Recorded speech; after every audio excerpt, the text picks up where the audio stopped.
Warning, censorship. Warning, censorship. Essentially, this is our McDonald's, our gas station, right? If we lose this, what do we got left? We got nothing left here. It's not the RCMP that want to come and see what we're doing. AHS has asked them to collect evidence and keep an eye on us so that they can report back on Monday. So it's not like the police have nothing better to do than come and watch people eat hamburgers. It's what they're told to do. They also said that they would find your customers and potentially charge your customers with obstruction of justice. Yeah, they did. And I when they said that, I actually chuckled a little bit when they said we'll arrest them for obstruction of justice, because as far as I'm concerned, this is one of the biggest injustices I've ever seen in my life living in Canada.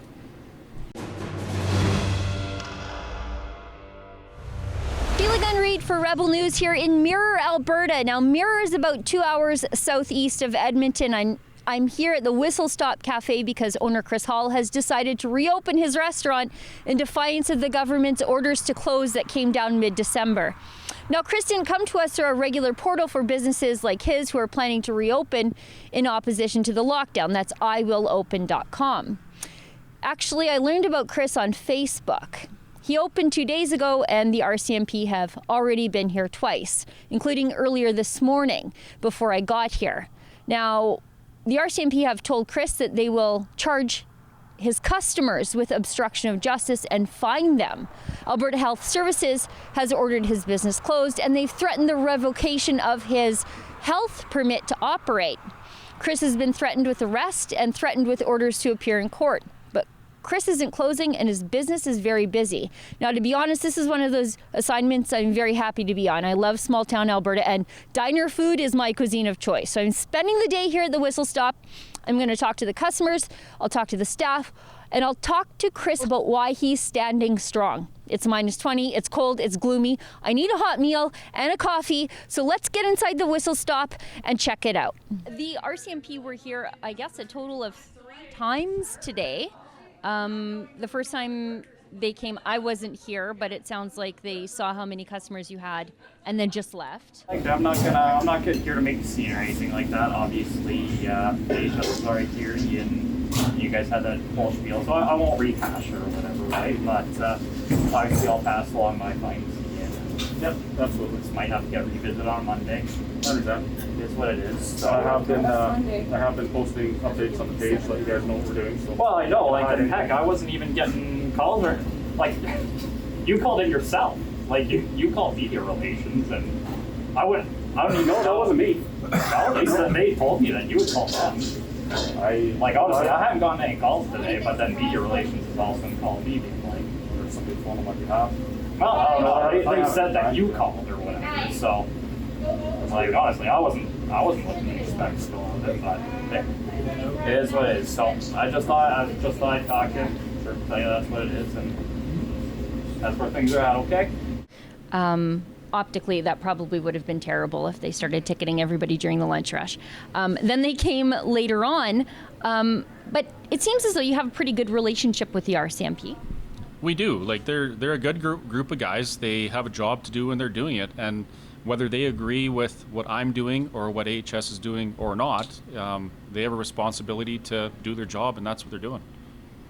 They were here the third time, sort of over the dinner rush, and it looked like they were taking pictures of everybody's plates in the parking lot. I just want to let you know that if they do ticket your staff, your customers, that we would help them fight those fines too. Yeah, and from what I understand, it's not the RCMP that want to come and see what we're doing. AHS has asked them to collect evidence and keep an eye on us so that they can report back on Monday. So it's not like the police have nothing better to do than come and watch people eat hamburgers. It's what they're told to do. Why did you come to the Whistle Stop today? Just passing through and seeing on Facebook videos open up. I think it's good that someone's standing up to this.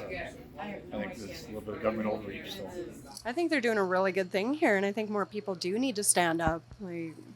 He's an essential service, so he needs to feed his family, so we came out to support him. Why did you come to the Whistle Stop today? To support the Whistle Stop for people that are taking a stance. So we need people like that. We need more leaders, less sheep. It's very good. So you have to support people that believe in a cause. Essentially, this is our McDonald's, our gas station, right? If we lose this, what do we got left? We got nothing left here. Yeah, we just came up here for lunch from south of Calgary just to support the business here and the opportunity to let everybody know we're free. We've been locked down for God knows how long now, and to get out and be around people and socialize, this is a great opportunity. And the lockdown's bull. We all know that. Who's the government to decide who's essential and who's not? Because I think it's pretty dang essential for Chris to be able to feed his family. If you don't have any income coming in, it's pretty hard to feed your family. Why did you decide to come down to the Whistle Stop today? We heard about them opening up, and we're in full support of stores opening up during these hard times. They need to feed their family too, so. We just want to show support for some local people, and I think it's enough is enough. People need to get back to work. We're here to support local, and I think these guys are doing an amazing job, and they should not close their doors. You're risking a fine just by being here. I guess the RCMP were here earlier, I suppose, to intimidate Chris into closing. It didn't work, and it didn't scare off the customers. But what do you think about that? That's typical government. You know, bully pressure. You talk about bullies in school. Well, we got bullies here, but it's called the government and RCMP. So anyways, I donated money to these people today. So if they get fines, I will donate more money. As far as I'm concerned, bring it, because like what I want to see what law that you can enforce on me, and if you do enforce it on me, well, I am going to fight it, because I honestly think that it goes 100% against our constitutional rights, and just like, yeah, bring it. Like, Are you scared of a fine? No, not at all. I'll take it and smile. I don't know if I'll pay it, but I'll take it and smile. Can I make a suggestion? Don't pay it. Fight it. Send it to me at fightthefines.com, and we'll help you fight it in court. Absolutely. I'm not scared. I'm not scared. It'd be silly for him to come after us. What are they going to take? We don't have much. You know, put us out on the street. Like, pittance this government's giving us. You know, if we're out working, we'd be making $26 an hour without overtime, working 14 hours a day. They said that Chris's customers are also risking fines to come in here and eat. Does that spook you, scare you, intimidate you? Not at all. No. Well, if you get a fine, be sure to reach out to me, and I'll help you fight it at fightthefines.com. And every single person in here who gets a fine for eating a burger and fries, I hope they reach out to me. I'll fight every single last one of them. If I get a fine, I'll frame it and put it in my office. I think we should revoke the government. That they're overstepping their bounds. They don't give us our rights. They are granted by somebody else. A lot of the things that they're proposing, I believe it's scare tactics, and for businesses like this one, small businesses that are struggling, and I know they're paying, and they should stay open, and there's many more restaurants opening, and we will visit every one of those as well, and support all the businesses that want to, just make a living and survive. What's it like working at the Whistle Stop today, when, you're one of the rare restaurants that's open in the entire province? It is fantastic to stand up and just for truth and freedom and set a path of straightness to start all businesses, including restaurants as such, to just take a stand. It feels great. Enough is enough, and we're done with the BS, and we just want to support community and connection, and community is my immunity. Yes. And so I love this place, and people have been just so incredibly grateful and generous, and so it's fantastic. This is how people should be, out enjoying each other with the restrictions in place that we're all doing, to stay safe and such. But this is community. This is how life should be. And so it feels great to be back. You have a message for the government, because it sounds like the current restrictions on restaurants are going to stay in place. At least that's what it sounded like at the end of last week. Do you have a message for them? Yes, I do. And that is that statistics are showing that the virus isn't being transmitted. It's very low, less than 0.4% in restaurants. So there's no reason that we can't be open. And this is what we need to do. These small businesses, they need to open now because things are detrimental to people's well-being. paying rent, everything that we take for granted. And it shouldn't have to be this way. With everything else open, we need to take a stand and say, we're going to do this and we're going to be safe. It's okay. So Chris is your dad. You work in the family business. What's it been like since the restaurant was ordered closed by the government? It's been so chaotic. It's been a lot of long days just sitting here, watching traffic drive by. The occasional order here and there, but it's been pretty tough. As when we first closed down, it was a lot better than the second time we closed down. We basically just all had to work together as a family. All of our close, family just had to work. That's it. And we weren't getting paid. We were doing it all just trying to keep a roof over our head, basically. And now that it's opened, this is the first time I've seen my dad actually not as stressed. He's happy. This is his dream. We have put our heart, sweat, and tears into this business, and it just makes me so happy that we have so much support from the community and everybody around us. Now, Chris, you're the owner of the Whistle Stop, and you've decided to reopen. Why? Because you're facing threats, you're facing serious sanctions by Alberta Health Services, and I guess even arrest eventually. Why did you decide to do this? Well, there's a few reasons. Obviously, we need to be able to earn a living. I have 6 to 8 staff in the winter, upwards of 20 staff in the summer, and at this point, we can't even afford to pay anybody. I can't even pay myself.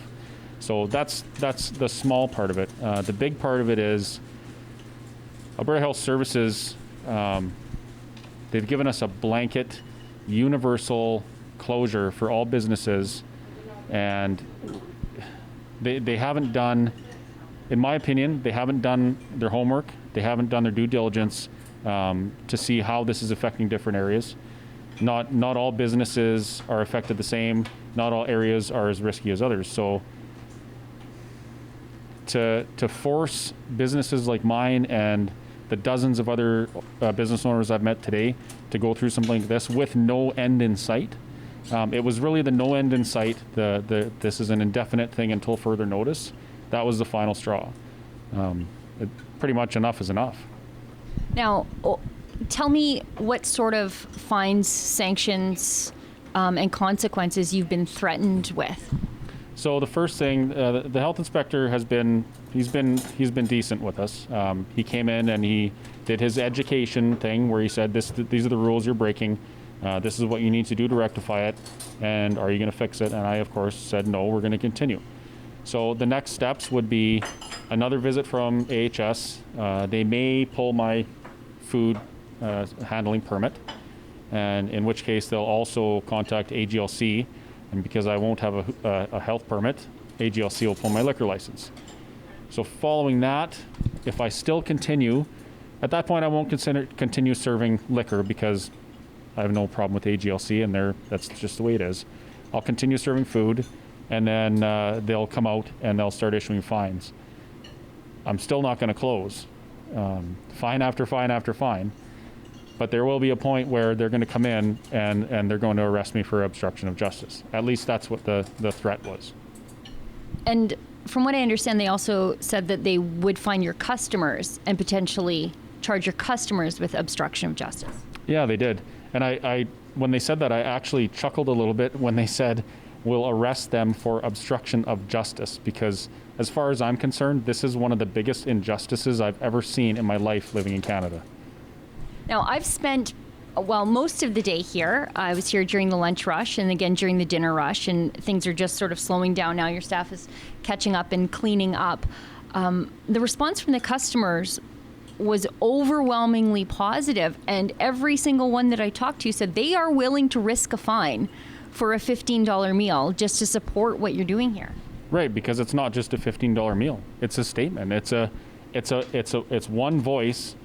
It's one voice at that point turning into 1,000 voices saying enough is enough. We're not gonna conform to this. We're not gonna do it anymore. So it's not that they're doing it for the $15 meal. They're doing it for the idea behind it. What we're standing for, and what we're standing for is our own liberty and rights. And from what I understand, you've got some other businesses that are pretty supportive of you. I spoke with some business owners that were here today. Natalie Klein from Blades to Fades showed up to show her support. Some restaurant owners from the Edmonton area, actually the restaurant that hosted our book signing, Buffet Royale, they came. They believe strongly in freedom. What has been the response from the business community, I guess, here in Mirror for you? To be honest, I haven't heard much from many of the businesses in Mirror. Most of the support that we've been receiving has been from out of town, and it's overwhelmingly positive. I know I'm friends with a few business owners in town, and for the most part, they support what I'm doing, but I haven't seen any today. That's interesting. Do you have a message, I guess, for the provincial government? Because you're locked down by order of the provincial government, health bureaucrats supported by Jason Kenney. Do you have a message for them? I do. I guess if I was going to say something to AHS, I would say there's a few different ways this can end. Either they can continue with their totalitarian blanket closure of small business, including businesses in industries like mine, which, depending what statistics you look at, have a 1 to 4% transmission rate, or we're responsible for 1 to 4% of the transmission cases. They can continue on that path, make people like me, like the business owners that I met with today, criminals, because we're not going to back down, or they can listen to industry, and we can go to the table together and figure out how we're going to manage this like adults. You know, and from what I understand, you've really done your best since the beginning of the pandemic to try to work within the rules to maintain your business and to also be an active member of the community. You did that with the drive-in that you held here, and at the beginning that was outlawed, but public pressure made that change. That's right. We spoke up. We said what we wanted to do. We voiced our concerns, and AHS came to the table, and they ended up having meetings, and they looked at what we were doing here, and they said amongst themselves, how can we manage the safety of this situation? They wrote a set of rules for us. They brought them out, and we did it. And it was that simple. So is that what you're hoping to achieve now? Absolutely. Now, Chris, I showed you a message from my boss earlier today. My boss, Ezra Levant, said that I was to pass on a message to you that help is on the way. If you get a ticket, we're going to do everything we can to help you fight that ticket in court. No cost to you. We'll crowdfund the cost through fightthefines.com because we salute your bravery, and we hope that you'll inspire other businesses with your act of civil disobedience, but really it's also economic survival. And we want to stand behind you. And I know people not only from Alberta want to stand behind you, but people from all across the country who are living with these lockdowns, I know they want to help you too. Do you have a message for those people at home who are watching, other business owners who are maybe on the fence, maybe scared? Scared. I don't know if this is an instance of bravery or desperation, or maybe I am scared. Maybe I'm scared to lose this stuff. I suppose it takes a certain amount of bravery to stick your neck out and look at the police and the AHS and say, no, I'm not going to follow your rules because they're garbage. What I would say is, I've been saying for a long time in some of the interviews that I've been doing in the course of my operation of this place, everybody needs to exercise their personal choice and personal responsibility and accountability. So if you look around and you see that what's happening is hurting people, it's hurting Albertans, it's hurting Canadians for no reason, speak up, say something, get in touch with your MLA, get in touch with your MP, talk to your Reeves, your councillors, everybody, make as much noise as you can, and eventually somebody has to listen, because whether they like it or not, they do work for us, right? Their job, Alberta Health Services, their job is to keep Albertans healthy. And what's happening right now is not healthy. We have thousands and thousands of people out of work. They're suffering mental health issues. Maybe they're not eating properly because they don't have the money anymore to do it. That's all of this stuff it's terrible what's happening, and people, if you look at this and you have something to say, don't be scared to say it. That's a part of being Canadian is. If we have a problem with something, we get to speak out. Well, and I think that one of the best ways to speak up is to speak with your dollars and to support businesses like Chris. Chris is here by coming in, buying dinner for yourself, buying a gift certificate.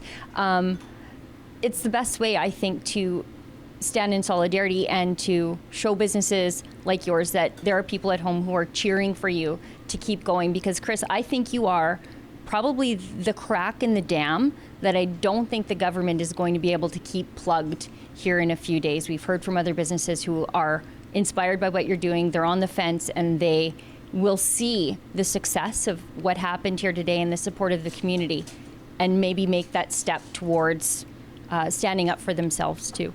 That's definitely what we're hoping for.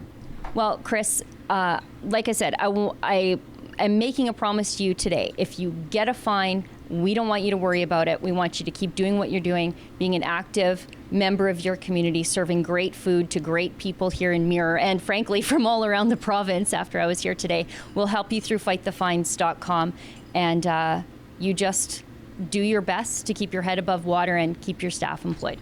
No, that's what we're hoping for. This is a great community. We have a really loyal customer base, and when this stuff happens, we really miss them. Like, sometimes we make a point of even going and visiting customers just because it's somebody that normally we would see every day, right? It's our extended family. And right now we just don't get that.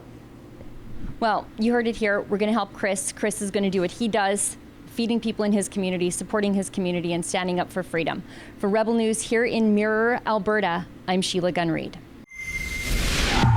If you're a small business owner and you plan to reopen your doors to your customers, despite the threat of government fines due to this government pandemic lockdown, reach out to us at iwillopen.com and we'll tell your story.